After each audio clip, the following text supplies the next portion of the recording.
증권가에서 아주 흥미로운 일이 벌어지고 있습니다. 반도체 섹터 목표가가 줄줄이 상향되고 있어요. 그것도 보수적이기로 유명한 대형 증권사들이 말이죠. 특히 메모리 반도체 기업들에 대한 전망이 완전히 달라지고 있습니다. SK하이닉스가 영업이익률 50%에 도전한다는 분석이 나오고 있고 100만 하이닉스 기대감이 업계 관계자들 사이에서 조심스럽게 회자되고 있어요. 50만 원을 넘어선 지 얼마 안 됐는데 벌써 100만 원이라니 황당하게 들리시나요? 하지만 근거가 없는 이야기가 아닙니다. 오늘 여러분께 그 근거를 하나하나 짚어드리겠습니다. AI 메모리 반도체가 재평가 국면으로 돌입하고 있습니다. 지금까지 AI 수혜는 엔비디아 같은 AI 반도체 기업, 그 다음이 SK하이닉스의 HBM 정도로만 국한됐죠. 하지만 이제 그 범위가 확장되고 있어요. 범용 D램부터 낸드까지, 일반 서버용 메모리까지 전방위적으로 수혜가 번지고 있습니다. 그리고 내년 2025년이 메모리 반도체 슈퍼사이클의 변곡점이 될 것이라는 전망이 증권가의 컨센서스로 자리 잡고 있어요. 현재 저평가받고 있는 메모리 반도체 밸류에이션이 내년에 재평가될 것이다. 이게 핵심입니다. SK하이닉스의 내년 설비 투자 규모가 역대 최대치를 경신할 것으로 예상됩니다. 그럼 여기서 질문 하나 던져볼게요. 기업이 역대 최대 규모로 투자를 한다는 건 무슨 의미일까요? 그만큼 확신이 있다는 뜻이죠. 수요 폭발을 예상하고 있다는 겁니다. 그리고 그 수혜는 반도체 소부장 기업들로 흘러갑니다. 특히 주목할 만한 건 모건 스탠리의 입장 변화예요. 일명 반도체 저승사자로 불리던 모건 스탠리. 작년에 반도체 비관론을 쏟아내면서 주가를 반토막 넘어 3분의 1토막까지 만들었던 그 모건 스탠리가 말이죠. 올해 상반기까지도 부정적 전망을 유지하다가 최근 완전히 돌아섰습니다. 메모리 반도체가 슈퍼사이클에 진입하고 있다는 리포트를 내놓은 거예요. 내년 메모리 업계가 막대한 수익을 창출할 것이고 강세장 시나리오에서 삼성전자는 17만 원, SK하이닉스는 85만 원까지 갈 수 있다고 제시했습니다. 모건 스탠리가 SK하이닉스를 PER 3배로 평가했어요. 과거 SK하이닉스가 잘 나갈 때의 밸류에이션을 넘어서는 수준입니다. 그런데 SK증권은 더 나갑니다. 강세장 시나리오에서 PER 400까지도 가능하다고 봤어요. 이게 무슨 의미냐면 100만 원 목표가가 허황된 숫자가 아니라는 겁니다. 물론 증권사 목표가가 반드시 달성되는 건 아니에요. 하지만 근거가 있다는 게 중요합니다. 그 근거를 이해하면 시장이 어디로 향하는지 보이거든요. SK하이닉스의 3분기에 이어 4분기도 역대 최대 실적이 확실시되고 있습니다. 4분기 매출 28조 1천억 원, 영업이익은 14조 1천억 원으로 전망되고 있어요. 영업이익률을 계산해보면 50%가 넘어갑니다. 반도체 제조기업이 영업이익률 50%라는 게 얼마나 대단한 수치인지 아시나요? 엔비디아가 현재 영업이익률 60%를 넘어갔죠. TSMC는 이미 50%를 돌파했고요. 그러면서 AI 수혜의 무게추가 메모리 반도체로 넘어오는 시기라는 분석이 나오고 있습니다. 내년이 SK하이닉스의 역대 최고 시기가 될 것이라는 전망이 지배적이에요. 그런 전망이 부각되면서 주가가 이미 많이 올랐습니다. 하지만 실적이 실제로 나오면서 어닝 서프라이즈까지 더해진다면 어떻게 될까요? 게다가 글로벌 AI 업계에서 엔비디아나 TSMC 주가가 올라가는 구간에 SK하이닉스만 혼자 빠지기는 어렵죠. 증권사 목표가가 80만 원에서 100만 원대라는 건 현재 주가 대비 50%에서 80%의 추가 상승 여력이 열려 있다는 뜻입니다. 여기에 한 가지 변수가 더 있습니다. 바로 환율이에요. 최근 원달러 환율이 급등 추세죠. 상반기만 해도 1,400원 아래에서 움직이던 게 최근 1,480원대 초읽기에 들어갔습니다. 2에서 3년 만에 고점 수준이에요. 원달러 환율이 오르면 수출 기업 실적에 인플레이션이 발생합니다. SK하이닉스 같은 기업들은 매출의 대부분이 해외에서 나오거든요. 환율이 100원만 올라도 실적이 크게 개선돼요.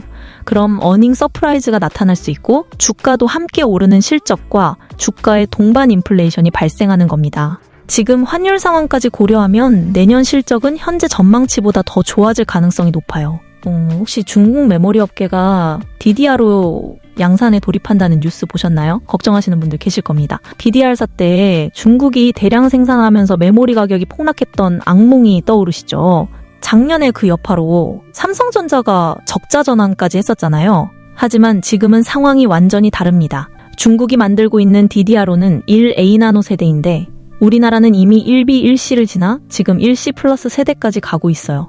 몇 세대나 뒤처진 기술입니다. 우리는 10나노 공정을 쓰는데 중국은 16나노 공정을 쓰고 있어요. 공정이 낮을수록 반도체 가격은 비싸지고 성능은 떨어집니다. 더 결정적인 건 미국의 규제예요. 네덜란드 ASML의 EUV 장비 접근이 제한되면서 중국은 첨단 공정으로 나아갈 수 없게 됐습니다. 현재 중국 DDR5의 수율이 50% 수준이에요. 양산 가능한 수준이 아닙니다. 막대한 적자를 감수하면서까지 굳이 여기에 뛰어들 가능성은 크지 않다는 게 업계 관계자들의 중론입니다. 그래서 내년 강세장 시나리오에서 중국 DDR5는 큰 변수가 되지 않을 것이라는 분석이에요. 국내 반도체 업계가 엄청난 실적을 거두는데 지금 이견이 없습니다. 현재 국내 메모리 업계는 미국 마이크론보다 저평가받을 이유가 없습니다. 특히 SK하이닉스는 기술력도 뛰어나고 HBM 점유율도 높은데 지금 마이크론의 12개월 선행 PBR이나 PER이 SK하이닉스나 삼성전자보다 높아요. 미국 기업이라는 이유만으로 더 높은 밸류에이션을 받고 있는 거죠. 하지만 기술력이나 시장 지위를 따지면 SK하이닉스가 절대 뒤지지 않습니다. 오히려 앞서 있어요. 그럼 이 밸류에이션 격차는 언젠가 좁혀질 수밖에 없겠죠. 게다가 마이크론은 내년에 적용해야 하는 HBM사를 재설계해야 하는 악재를 안고 있습니다. 재설계한다는 거는 내년 상반기 콜 테스트가 어려워진다는 뜻이에요. 하반기 적용도 불투명하죠. 1년 동안 최첨단 공정 경쟁에서 탈락하는 겁니다. 그럼 그 빈자리를 누가 채울까요? 당연히 삼성전자와 SK하이닉스예요. 점유율 확대가 확실시되는 상황입니다. 자, 여기까지 들으시면서 어떤 생각이 드시나요? 메모리 반도체 슈퍼사이클이 온다는 건 알겠는데 그럼 구체적으로 어떤 종목을 어떤 타이밍에 접근해야 하는지 궁금하시죠? 시장은 빠르게 움직입니다. 모두가 알게 됐을 때는 이미 늦어요. 지금 이 순간에도 외국인들은 특정 종목들로 꾸준히 매수세를 집중하고 있습니다. 그들이 보는 게 뭘까요? 그래서 제가 댓글창에 실시간 소통방 링크를 올려드렸습니다.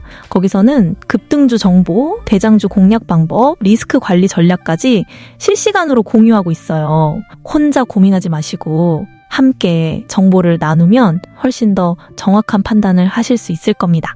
지금 바로 댓글창 상단 고정 링크 클릭하셔서 입장하세요. 타이밍을 놓치면 아무 소용이 없거든요. 링크는 댓글창 맨 위에 있으니까 놓치지 마시고요. 다시 영상으로 돌아가겠습니다. 엔비디아의 차세대 AI 반도체 루빈이 최종 설계 테이프아웃을 끝냈습니다. 이제 설계 검증 단계로 넘어갔어요. 내년 양산 일정이 본격화되고 있다는 뜻이죠. 여기서 핵심은 HBM사예요. 루빈에는 HBM사가 탑재됩니다. 그럼 HBM사 매출이 본격화되는 시점이 바로 내년이에요. 그리고 그게 주가에 반영되는 타이밍도 다가오고 있습니다.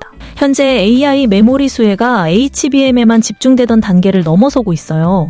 다양한 메모리를 조합해서 AI의 전반적인 성능을 향상시키는 단계로 확장되고 있습니다.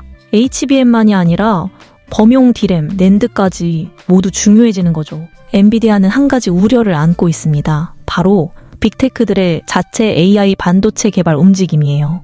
오픈 AI, 퀄컴, 브로드컴, 애플, 테슬라, 구글, 메타 모두 자체 AI 칩을 개발하고 있습니다. 엔비디아는 GPU 기반의 병렬 처리 시스템인데 AI 전용 반도체는 NPU 쪽으로 무게추가 이동할 수밖에 없어요. 그래서 엔비디아 독점 구조가 깨질 수 있다는 우려가 있죠. 하지만 여기서 메모리 반도체의 차별성이 나옵니다. 삼성전자나 SK하이닉스 같은 메모리 업체들은 엔비디아가 만들든 구글이 만들든 애플이 만들든 상관없어요. 누가 만들든 AI 반도체에는 메모리가 필요하거든요. 그리고 그 메모리는 결국 삼성전자와 SK하이닉스에서 사야 합니다. 이게 메모리 반도체의 핵심 경쟁력이에요. 그래서 내년 메모리 업종 밸류에이션 재평가의 변곡점이 된다는 겁니다. 우리나라 주식시장은 미국과 조금 다릅니다. 미국은 점진적으로 상승하는 반면 한국은 메모리 반도체 업황에 따라 급등과 급락을 반복해요. 변동성이 큰 겁니다. 하지만 거꾸로 생각하면 기회예요. 메모리 초호황기에는 같은 기간 동안 시스템 반도체 대비 메모리 반도체 수익성이 훨씬 크게 나타나거든요. 주가 상승이 꾸준하지는 않지만 단기적으로 미국 주식들보다 훨씬 강하게 오르는 타이밍이 분명히 있습니다. 지금이 바로 그런 국면입니다. 실제로 9월부터 2달 만에 첨단 D램 가격이 3배 급등했어요. 내년까지 이 추세가 유지된다면 메모리 반도체 가격은 말 그대로 부르는 게 값이 됩니다. SK 하이닉스는 내년 설비 투자를 대폭 확대할 계획입니다. HBM에만 집중하던 것에서 D램, 낸드까지 슈퍼사이클을 기대하면서 전방위 라인 투자가 진행되어 여기서 중요한 포인트가 있습니다. 올해 하반기에 SK하이닉스가 HBM3 투자를 중단하고 HBM4로 전환했어요. 그래서 장비 발주를 멈췄거든요. 그 여파로 HBM 주요 장비 기업들의 하반기 실적이 좋지 않습니다. 연말에 실적 악화로 인한 단기 조정이 나올 수 있다는 뜻이에요. 하지만 이게 오히려 투자자분들에게는 기회가 될 수 있습니다. 내년 연말 연초에 HBM부터 D램, 낸드까지 전체 설비 확대가 진행되면서 반도체 소부장 기업들의 실적이 폭발할 테니까요. 내년 상반기 어닝 시즌을 주목해야 하는 이유예요. 이제 구체적인 수혜 기업들 살펴보겠습니다. 첫 번째는 하나비전입니다. 반도체 장비 여러 가지를 개발하는데 지금 가장 주목받는 건 본더예요. 차세대 패키징 장비죠. 내년 초에 하이브리드 본더를 출시합니다. 이게 차세대 HBM 장비 시장에서 본격적인 경쟁이 시작되는 제품이에요. 그런데 업계 1위 한미반도체는 내후년에야 양산에 돌입합니다. 1년 정도 기술 격차가 나는 거죠. 내년부터 적극 도입되는 하이브리드 본더 시장에서 하나비전이 선점 효과를 누릴 수 있다는 분석이 나오고 있어요. 여기서 더 중요한 건 삼성전자와의 관계입니다. 하나그룹은 삼성과 각별한 관계를 유지해왔어요. 이건희 회장과 김승연 회장의 관계가 특별했고 지금은 이재용 회장과도 그 관계가 이어지고 있죠. 반면 한미반도체와 삼성전자는 과거 특허 분쟁으로 사이가 좋지 않습니다. 그래서 한미반도체가 첨단 본더를 삼성전자에 공급하지 않았어요. 삼성전자 입장에서는 대안이 필요한 상황이죠. 바로 그 자리를 하나비전이 차지할 가능성이 높습니다. 하나비전이 삼성전자와 SK하이닉스 모두에게 HBM 차세대 핵심 장비를 동시 납품할 수 있다는 기대감. 이게 내년 반도체 소부장에서 주목해야 하는 이유입니다. 두 번째는 리노공업입니다. 반도체 테스트 프로브와 테스트 소켓 국산화에 성공한 기업이에요. 원래 전량 수입에 의존하던 품목인데 국산화 이후 세계 점유율 1위까지 달성했습니다. 세계 최고 기술력을 인정받고 있는 거죠. 리노공업의 놀라운 점은 영업이익률입니다. 소재나 부품 기업 중에 드물게 40%를 돌파하고 있어요.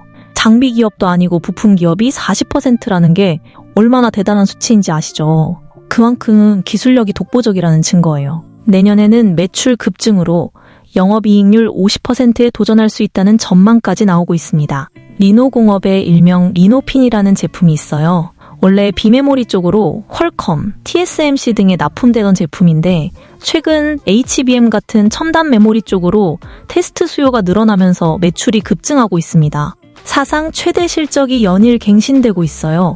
내년 메모리 업황이 좋아지면 리노공업은 최선호 수혜주가 될 수 있다는 분석입니다. 오늘 메모리 반도체 슈퍼사이클부터 SK하이닉스 100만원 가능성, 그리고 구체적인 수혜 기업까지 모두 살펴봤습니다. 모건 스탠리조차 입장을 바꿀 정도로 내년 전망이 밝다는 건 분명해 보입니다.